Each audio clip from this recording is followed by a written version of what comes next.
Bonjour et bienvenue à la Pause Tech. Aujourd'hui, nous allons voir l'intégration entre Cisco SCI et Cisco SD-WAN. Alors, il faut comprendre que la stratégie de Cisco Global, c'est Intent-Based Networking. L'objectif, c'est de rapprocher le réseau du business, de pouvoir parler avec le réseau selon un langage business. Et on a des solutions qui vont traduire l'intention, l'objectif, en un certain nombre de directives réseau et qui vont ensuite activer ces directives sur le réseau. On a l'automatisation en place et après cette automatisation, bien évidemment, on a également la boucle de rétroaction, c'est-à-dire on va ingurgiter tout ce qui se passe sur le réseau pour le présenter à l'administrateur dans un langage qui a un sens pour le business. Alors, cette stratégie, on l'implémente en tout point du réseau. On l'implémente sur le campus, c'est Cisco SD Access. Sur le WAN, c'est Cisco SD-WAN. Et sur le data center, c'est Cisco SCI. Pourquoi? Parce qu'à chaque fois, dans chacun de ces environnements, on doit faire face, on doit répondre à des problématiques bien spécifiques. Mais à chaque fois, on a vraiment trois piliers forts: l'automatisation, l'expérience utilisateur et la sécurité. Et ce que l'on fait maintenant, on a nos trois piliers, on a nos trois domaines, on est en train d'intégrer ces domaines entre eux. Et ce que je vais vous présenter aujourd'hui, c'est vraiment l'intégration entre Cisco SD-WAN et Cisco SCI.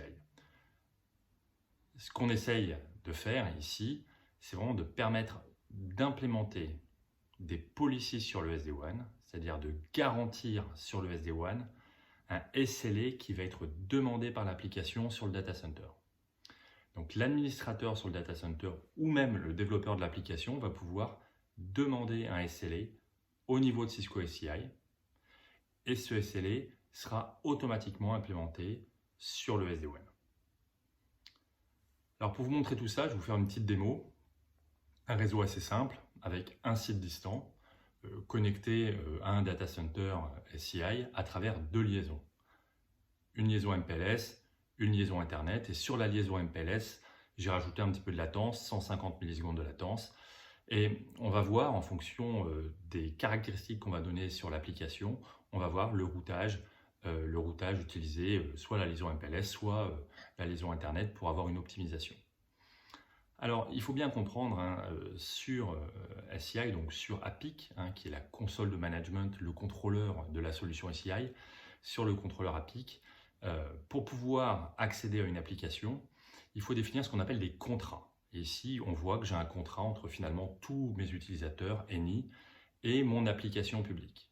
Et ce contrat, je peux lui spécifier un WAN policy.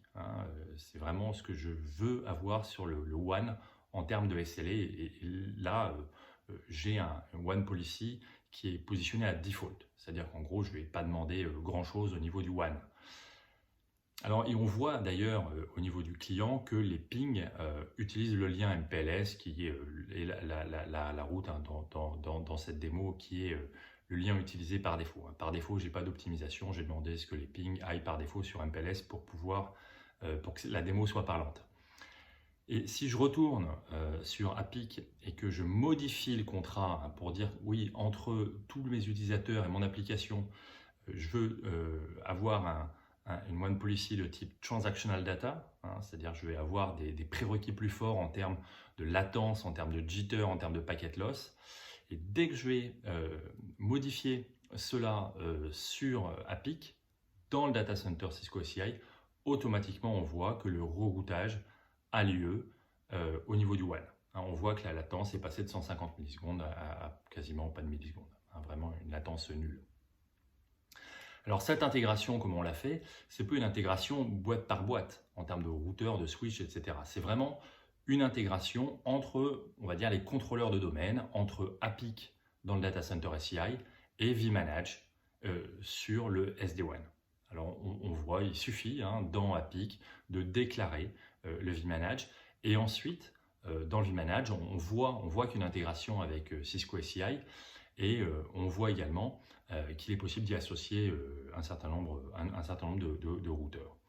ce qui est très intéressant de constater, c'est qu'il est très simple derrière de créer des policies SD-WAN qui vont importer des règles qui vont provenir du data center SCI et permettre de garantir les bons SLA pour les applications hébergées sur ce data center. Voilà, merci pour votre attention. À bientôt pour une prochaine Pause Tech.